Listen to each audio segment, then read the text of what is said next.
एक अनमोल सीख। चलो दोस्तों शुरू करते हैं।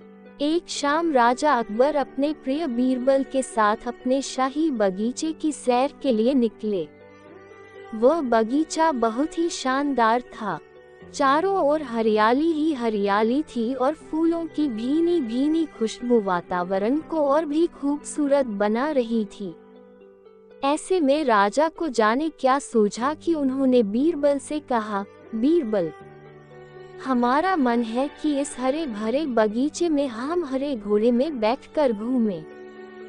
इसलिए मैं तुम्हें आदेश देता हूँ कि तुम 7 दिनों के अंदर हमारे लिए एक हरे घोड़े का इंतजाम करो।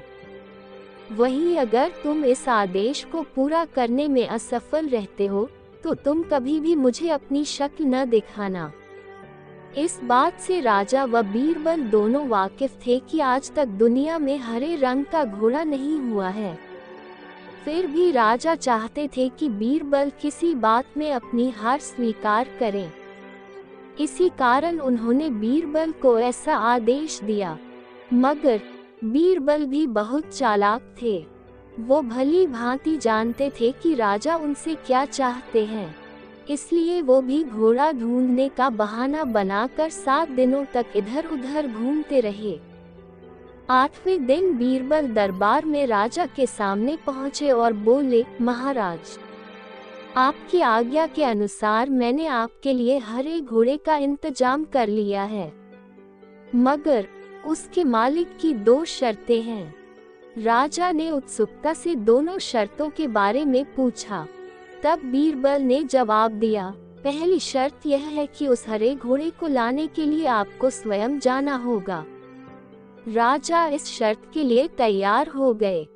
फिर उन्होंने दूसरी शर्त के बारे में पूछा। तब बीरबल ने कहा, घोड़े के मालिक की दूसरी शर्त यह है कि आपको घोड़ा लेने जाने के लिए सप्ताह के 7 दिन के अलावा कोई और दिन चुनना होगा। ये सुन राजा हैरानी से बीरबल की ओर देखने लगे।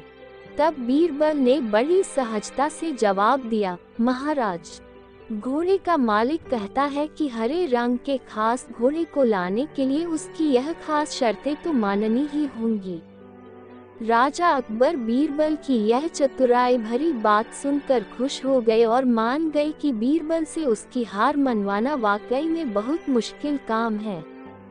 कहानी से सीख। ये कहानी हमें ये सिखाती है कि सही सूझबूझ और समझदारी के साथ नामुमकिन लगने वाले काम को भी आसानी से किया जा सकता है।